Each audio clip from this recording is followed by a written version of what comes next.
Il est tôt le matin. Vous savourez votre café préféré en lisant vos messages, quand soudain des mots durs vous frappent comme une douche froide. Un commentaire méchant ou un geste désagréable, et voilà que votre journée semble moins lumineuse. Faire face à des gens nocifs est un défi que nous rencontrons tous, mais notre manière de répondre peut totalement changer la dynamique. Avez-vous déjà remarqué parfois comment un seul commentaire négatif peut occuper vos pensées plus longtemps qu'un compliment? C'est comme une tache sur votre chemise préférée qui ne veut pas partir. Votre force réside dans la capacité de voir cette tache et de décider de ne pas laisser gâcher votre chemise ou votre journée. Il s'agit de comprendre que ces moments difficiles en disent moins sur vous et plus sur les luttes internes et les insécurités de l'autre personne. Dans ses méditations, Marc Aurèle a offert un conseil intemporel. Quand une autre personne vous blâme, maltraite ou que des gens expriment des critiques, plongez dans leur âme, voyez quel type de personnes elles sont. Vous réaliserez qu'il n'est pas nécessaire de vous angoisser pour l'opinion qu'elles ont de vous. Cette perspective nous invite à regarder au-delà des interactions superficielles et à comprendre les motivations profondes derrière les actions des autres. Ce moment de confrontation avec la négativité offre aussi une occasion unique de réflexion personnelle. Ainsi, je vous mets au défi de plonger en vous, en retirant les attentes et les masques sociaux. Quelles vérités sur vous-même ont été cachées par les jugements des autres? Laissez-vous la négativité de quelqu'un d'autre définir votre journée ou votre valeur? Embarquons ensemble dans ce voyage de découverte de soi, trouvant des stratégies pour non seulement gérer les individus nocifs, mais aussi pour renforcer notre sentiment de soi. Numéro 1. La conscience de soi. Vous avez probablement déjà rencontré quelqu'un dans votre vie qui semble appuyer sur tous les mauvais boutons. Nous appelons souvent des personnes toxiques, car elles répandent la négativité comme un nuage de fumée, rendant difficile de voir clairement. Mais que diriez-vous si je vous disais qu'il existe un moyen de purifier l'air et de traverser cette fumée sans perdre votre chemin? Tout commence par la conscience de soi. Comme savoir que vous êtes allergique à la fumée vous fait l'éviter, comprendre vos réactions face aux personnes toxiques peut vous permettre de garder vos distances émotionnelles. Cela me rappelle une leçon d'un vieux maître d'escrime qui enseignait à ses élèves que la vraie compétence en escrime n'était pas seulement dans l'attaque, mais dans le fait de savoir précisément quand esquiver. Chaque fois qu'une personne toxique vous attaque, imaginez-vous exécuter une esquive parfaite. Vous n'absorbez pas le coup parce que vous êtes conscient de vos propres limites et vous les respectez suffisamment pour ne laisser personne les franchir. Cela ne nécessite pas de colère ou de contre-attaque, juste une connaissance tranquille et inébranlable de qui vous êtes. Transformer cette compréhension en une partie de votre vie quotidienne n'est pas aussi difficile que vous pourriez le penser. Considérez-le comme le fait d'apprendre une nouvelle compétence. Au début, c'est quelque chose sur lequel vous devez vous concentrer, mais ensuite, cela devient une seconde nature. En faisant face à la négativité, prenez du recul et demandez-vous pourquoi cela vous dérange ou ce que vous pouvez en apprendre. Ces questions ne sont pas là pour excuser les autres, mais pour renforcer votre propre force mentale. Prenez un moment pour comprendre que ce chemin ne sera pas exempt d'obstacles. La conscience de soi et la navigation à travers la fumée de la négativité des autres n'est pas un conte de fées. Il y aura des jours où il vous semblera plus facile de réagir, de renvoyer ce qui vous a été lancé. Mais c'est une victoire éphémère, une qui semble vide parce qu'elle trahit qui vous êtes. Chaque fois que vous choisissez de répondre plutôt que de réagir, souvenez-vous que vous ne le faites pas parce que c'est le choix facile, mais parce que c'est le bon choix pour vous. Il s'agit de construire une forteresse en vous, non pas par arrogance, mais à partir d'un lieu de force et de calme. Il ne s'agit pas d'ignorer la négativité, mais de la reconnaître sans laisser définir vos actions. Alors, acceptez le défi. Il vous aiguise, vous rend plus résilient et, à long terme, indéniablement plus fort. Numéro 2. Pardon et mémoire. Tournez votre regard vers le ciel. Remarquez-vous comment les étoiles brillent malgré l'obscurité environnante. Pensez à ces étoiles comme des personnes qui ajoutent de la valeur à votre vie, illuminant votre chemin avec compréhension et empathie. D'un autre côté, vous pouvez rencontrer des trous noirs, une représentation des individus toxiques qui vous attirent dans leur obscurité, vous dépouillant de votre joie et de votre énergie. Maintenant, la question est la suivante. Existe-t-il un moyen de naviguer dans cette danse cosmique des relations sans être aspiré par ces trous noirs? Imaginez-vous comme un vaisseau spatial, alimenté non par de l'hydrogène, mais par le courage et la sagesse. Ce courage est votre pardon, la pile qui absout les gens de leurs fautes et vous permet de s'élever au-dessus de toute influence toxique. Il vous libère de la gravité du ressentiment qui vous enchaîne à des souvenirs douloureux et à des rancunes.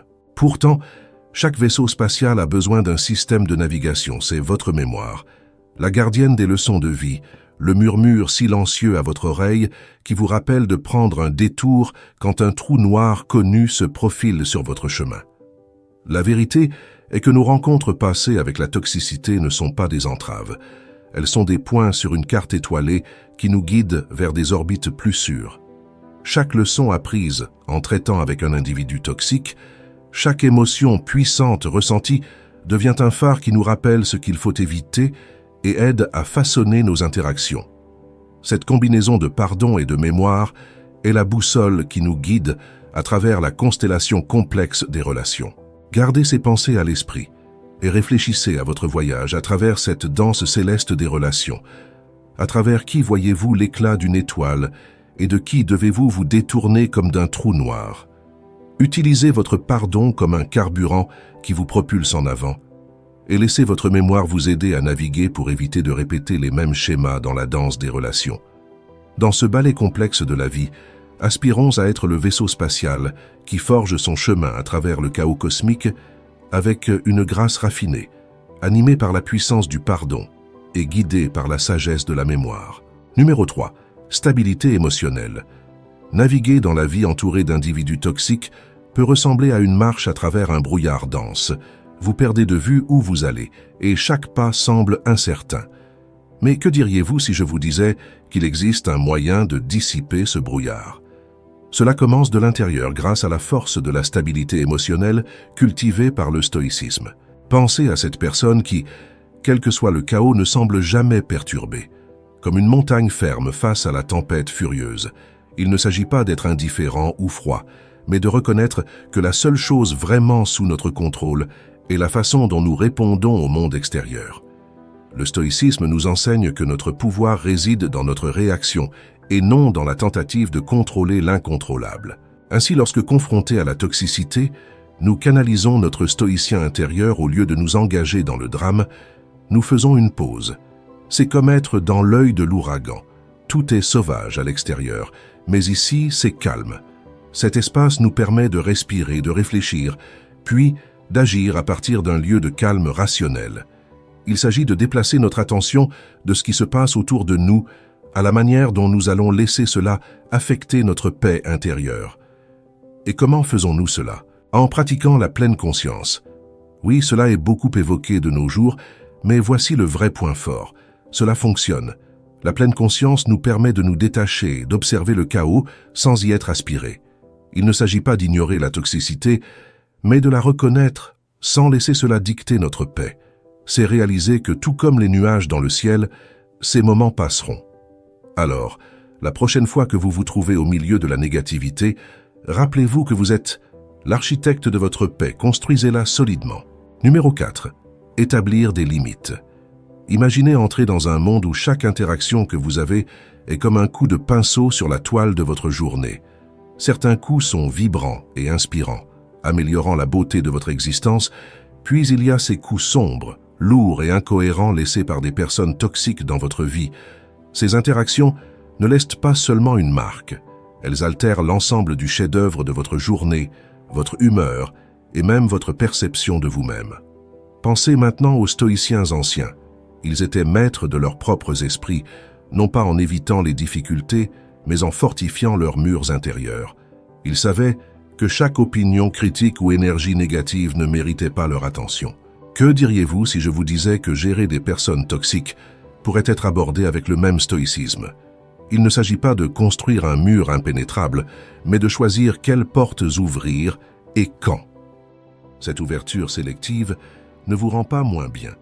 Elle fait de vous un conservateur de votre propre paix. Imaginez votre énergie comme une ressource limitée et précieuse, comme l'eau dans un désert. Chaque interaction à laquelle vous participez est comme donner une goutte de cette eau. Dose. Maintenant, préféreriez-vous la donner à quelqu'un qui plante des graines dans votre désert pour le faire fleurir ou à quelqu'un qui la laisse s'évaporer sous le soleil? Établir des limites consiste à investir votre énergie judicieusement, non avec arrogance ou mépris, mais avec la résolution calme d'un stoïcien qui connaît sa valeur et celle de son temps. Il s'agit de communiquer calmement. Voici où je trace la ligne, car votre paix n'est pas négociable. Avançons avec cet état d'esprit, voyant chaque jour comme une opportunité de peindre votre chef-d'œuvre, d'investir votre énergie là où elle produit des merveilles. Souvenez-vous, vous respecter assez pour établir des limites n'est pas un acte d'agression, c'est un acte de respect de soi et de sagesse.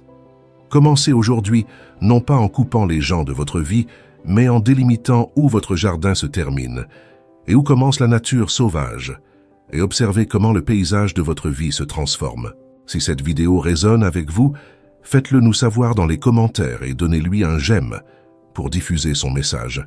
N'oubliez pas de vous abonner pour plus de découvertes. Numéro 5. L'intelligence énergétique. Vous est-il déjà arrivé de partager un espace avec quelqu'un dont l'énergie semble être un orage, renversant votre journée ensoleillée? Naviguer dans les interactions compliquées avec des personnes toxiques peut tester les esprits les plus calmes. Mais tournons notre regard vers l'intérieur et explorons le concept d'intelligence énergétique comme notre boussole.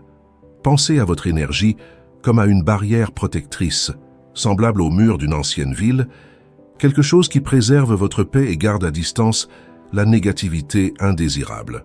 Considérez maintenant pour un moment le pouvoir du choix dans ces situations. Tout comme vous décidez quel carburant mettre dans votre voiture, déterminant sa performance et sa longévité, vous détenez le pouvoir de choisir comment vous réagissez et interagissez avec des individus qui drainent votre énergie. Répondre avec patience et compréhension ou choisir de ne pas s'engager du tout peut être votre carburant, optimisant votre bien-être émotionnel et vous maintenant sur un parcours stable. Il ne s'agit pas d'éviter le conflit, mais de vous armer de sagesse et de faire des choix qui sont en accord avec votre paix. Exploiter cette intelligence va au-delà du simple contrôle de soi. Il s'agit de créer un espace autour de vous si ancré que même la plus forte tempête ne peut ébranler votre fondation. Comme un arbre profondément enraciné dans la terre, vous êtes immuable, non pas parce que le vent ne souffle pas autour de vous, mais parce que vous avez maîtrisé l'art de plier et de balancer avec lui sans vous briser. Cette force et cette flexibilité désarment l'énergie toxique, la laissant sans autre choix que de se dissiper ou de s'éloigner. Maintenant, je vous invite à réfléchir à la manière dont vous avez géré votre énergie face aux défis. Pensez à ces moments où vous vous sentiez submergé par la négativité de quelqu'un d'autre. Comment avez-vous réagi? Avez-vous laissé leur orage assombrir votre ciel ou avez-vous brillé encore plus fort, vous guidant tous les deux vers le calme? Ce voyage ne consiste pas à devenir insensible, mais à reconnaître qu'en vous réside un réservoir de force et de sagesse prêt à affronter chaque défi qui se présente. Faites une pause, respirez et rappelez-vous du pouvoir que vous détenez. En avançant, comment allez-vous canaliser cette intelligence énergétique pour non seulement protéger votre paix, mais aussi éclairer le chemin pour les autres?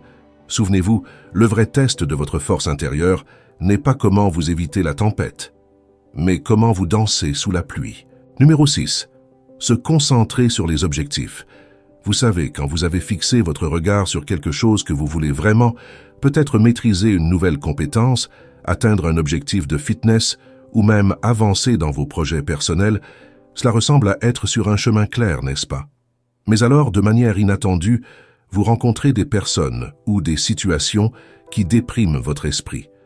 Ces rencontres peuvent vous déstabiliser, presque comme une rafale de vent redirigeant un avion en papier. C'est décourageant.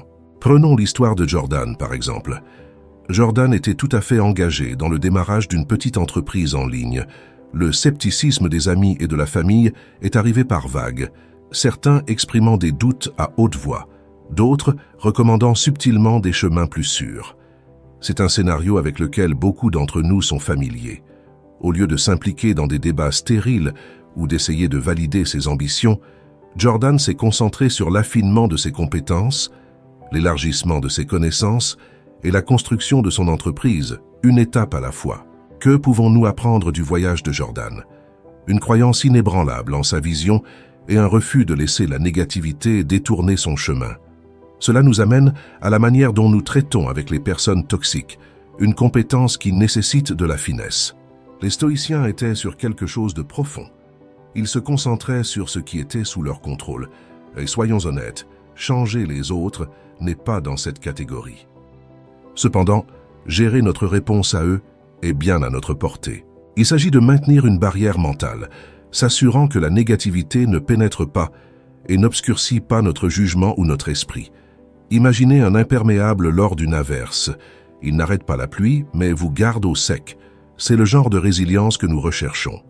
Ainsi, la prochaine fois que vous vous trouvez confronté à du scepticisme ou à de la négativité concernant vos plans ou ambitions, pensez à Jordan. Redirigez votre énergie, non pas pour convaincre les détracteurs, mais pour fortifier votre propre chemin. Offrez un sourire, un signe de tête et poursuivez vos efforts. Vous avez des objectifs à atteindre et aucune quantité de négativité ne mérite d'occuper un espace dans vos pensées sans payer de loyer. Embrassez le stoïcisme. Concentrez-vous sur vos actions, appréciez le processus et laissez la descente devenir un simple murmure en arrière-plan. C'est votre voyage et vous êtes le seul navigateur de votre chemin. Numéro 7. Cherchez du soutien. De temps en temps, nous rencontrons quelqu'un qui semble défier notre tranquillité d'esprit à tous les niveaux possibles. Vous savez, ces personnes dont la présence semble être un nuage d'orage lors d'une journée ensoleillée. C'est comme si vous étiez coincé dans des sables mouvants. Plus vous luttez pour maintenir votre calme, plus vous vous enfoncez dans la frustration ou la colère. Plus vous vous enfoncez dans la frustration ou la colère, plus la dynamique complexe avec les individus toxiques se manifeste, testant notre patience, mais surtout notre stoïcisme. Mais examinons de plus près. Comment demander de l'aide dans ces situations ne montre pas une faiblesse mais révèle une sagesse. Tout comme une seule bougie peut percer l'obscurité, partager vos luttes avec quelqu'un qui comprend peut éclairer des chemins que vous n'aviez pas vus auparavant. Ce sont des personnes qui renforcent notre détermination, non pas en combattant nos batailles pour nous, mais en nous rappelant la puissance de notre propre force mentale. Imaginez avoir un sage conseiller à vos côtés, offrant des conseils puisés dans un puits d'expérience. C'est le genre de soutien inestimable qui peut nous aider à naviguer avec grâce à travers la toxicité. Pour exploiter la force stoïque en nous, nous devons reconnaître quand les perspectives externes peuvent nous aider. Il s'agit de comprendre que, bien que nous ne puissions pas contrôler les actions des autres, nous pouvons certainement contrôler nos réactions envers eux grâce à l'art du stoïcisme. Nous apprenons à nous détacher, à voir la situation d'un point de vue plus élevé. Comme si nous dézoomions sur une carte pour trouver des routes alternatives que nous aurions pu manquer en étant trop focalisés. En cherchant du soutien, nous nous donnons l'espace pour respirer, réfléchir et choisir nos réponses avec soin, en nous assurant qu'elles sont alignées avec nos valeurs et notre sens de la paix. Prenez maintenant un moment pour penser à vos propres rencontres avec des individus difficiles. Comment avez-vous fait? Avez-vous essayé de le faire seul, en vous appuyant uniquement sur votre force, ou avez-vous cherché une perspective de soutien qui pourrait tout changer? Souvenez-vous, la vraie marque d'un stoïcien n'est pas dans le silence ou la souffrance solitaire, mais dans le savoir quand et comment engager la sagesse autour de nous pour marcher sur le chemin avec plus de facilité et de compréhension. Numéro 8. Contrôle de la négativité dans le dialogue intérieur. Souvenez-vous de la première fois où vous avez croisé quelqu'un dont l'énergie semblait être un nuage de pluie sur un défilé. Nous avons tous été là, ressentant le poids de la négativité de quelqu'un d'autre, nous tirant vers le bas. Étonnamment, la manière dont nous nous parlons à nous-mêmes en traitant avec des personnes toxiques peut être soit notre armure, soit notre talon d'Achille. Pensez à votre esprit comme à un jardin et à chaque pensée sur vous-même comme à une graine. Planter des graines de force et de résilience nous aide à rester grands, mais saupoudrer des doutes, des peurs et ces mauvaises herbes toxiques commencent à les étouffer. Mais ce n'est qu'une partie de l'histoire. S'éloigner n'est pas toujours une option. Et c'est là que la sagesse ancienne du stoïcisme intervient. Il ne s'agit pas de ce qui nous arrive, mais de comment nous y réagissons. Le stoïcisme nous éclaire. La véritable force se trouve dans nos réactions. Ainsi, En naviguant à travers la turbulence de l'influence négative de quelqu'un d'autre, surveillez attentivement les conversations que vous avez avec vous-même. Au lieu de demander « pourquoi dois-je gérer cela ?», envisagez de réfléchir à comment je peux devenir plus fort grâce à cette rencontre. Cela peut cultiver la résilience, l'empathie ou le courage de maintenir vos limites. Changer votre point de vue n'est pas simplement jouer avec les mots, c'est reprendre votre pouvoir.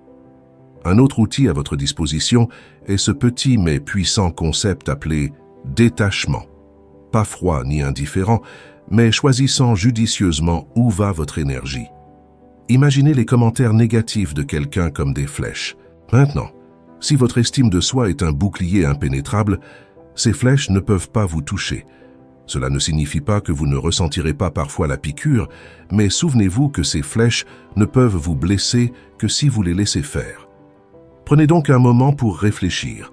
À quelle fréquence laissez-vous la négativité extérieure influencer votre dialogue intérieur? Contrôler cela ne signifie pas construire une forteresse autour de votre cœur, mais savoir votre valeur, comprendre que votre réaction est votre pouvoir, et parfois simplement décider de ne pas céder votre paix. Le stoïcisme n'est pas une existence sans émotion, mais choisir quelle bataille mérite vos battements de cœur. Souvenez-vous, la seule personne sur laquelle vous avez vraiment un contrôle dans cette vie, c'est vous-même. Numéro 9. Approche orientée vers les solutions. Vous êtes-vous déjà demandé comment gérer ces personnes toxiques que nous croisons inévitablement sur notre chemin? C'est comme naviguer à travers un brouillard dense où chaque pas semble incertain et l'air lourd. La clé ici est d'adopter un état d'esprit orienté vers les solutions, profondément enraciné dans les principes du stoïcisme. Cette approche prépare le terrain pour transformer ces interactions en opportunités de croissance personnelle et d'intelligence émotionnelle plutôt que des sources de frustration. Comme vous pouvez l'imaginer, retourner le scénario sur des rencontres toxiques nécessite de la créativité. C'est comme jouer aux échecs. Vous devez penser à plusieurs coups à l'avance, anticiper les réactions sans vous impliquer émotionnellement. Cela signifie écouter plus que vous ne parlez et répondre avec calme, une qualité admirée par beaucoup, mais maîtrisée par peu. Cette créativité stratégique vous permet de maintenir votre paix et de ne pas être entraîné dans le chaos. L'adaptabilité dans ces situations est votre meilleur allié.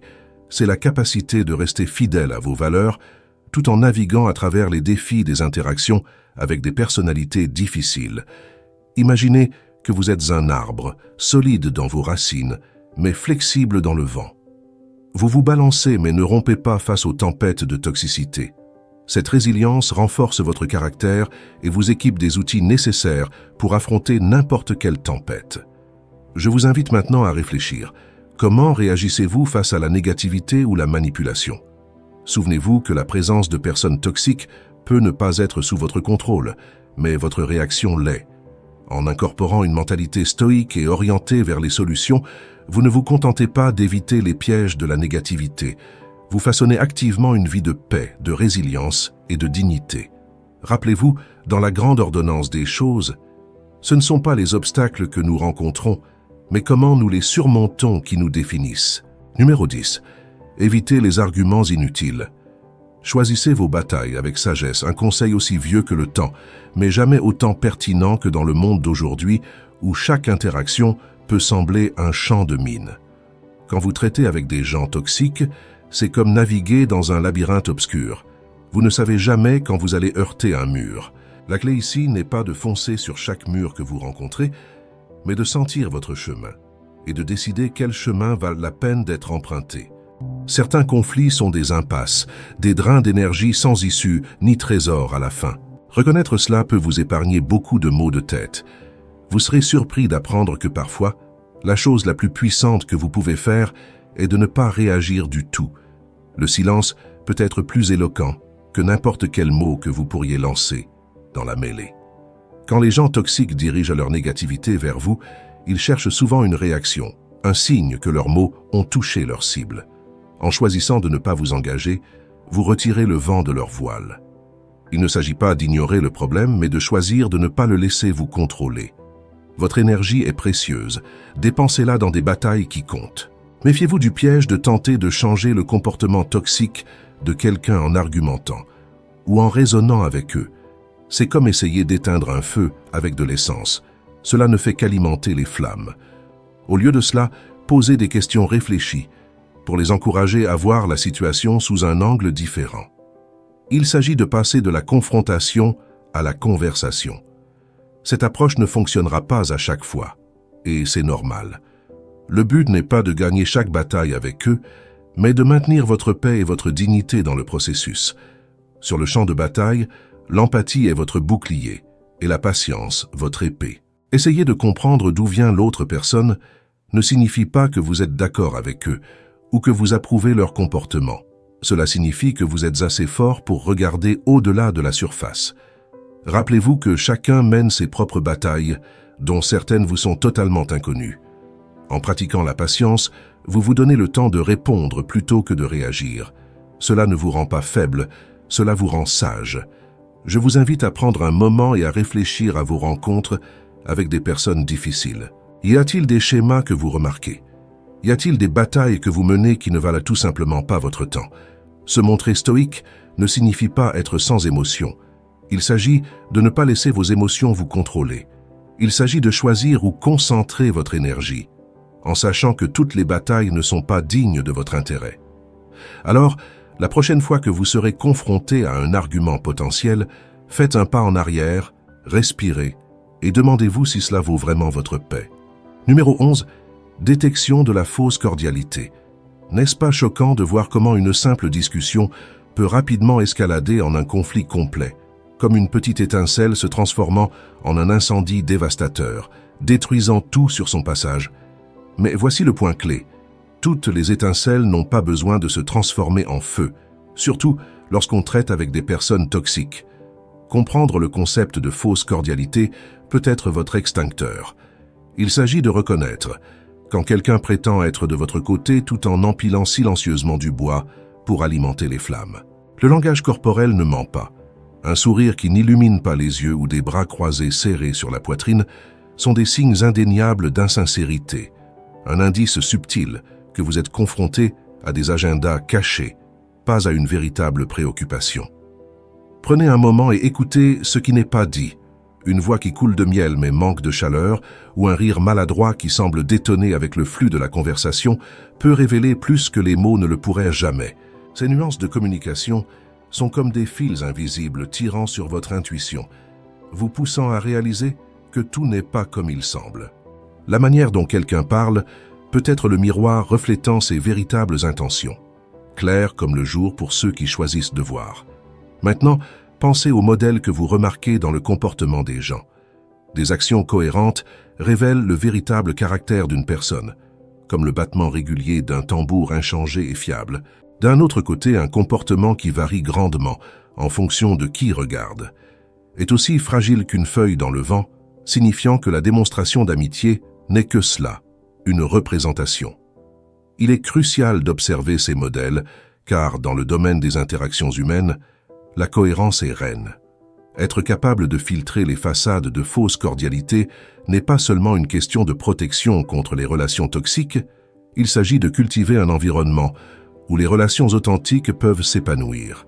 Il s'agit d'être un phare d'authenticité dans une mer de prétention, guidant les autres vers les rivages des connexions véritables. Alors, la prochaine fois que vous sentez que quelque chose ne va pas, faites confiance à votre instinct. Faites attention aux signes et rappelez-vous que toutes les mains tendues en amitié ne valent pas la peine d'être serrées. Restez ferme, car le chemin devant vous vous appartient. Rappelez-vous que votre paix est une forteresse. Protégez-la avec la sagesse du stoïcisme. Explorer le stoïcisme offre la possibilité de non seulement gérer des individus toxiques, mais aussi de mener une vie plus épanouissante.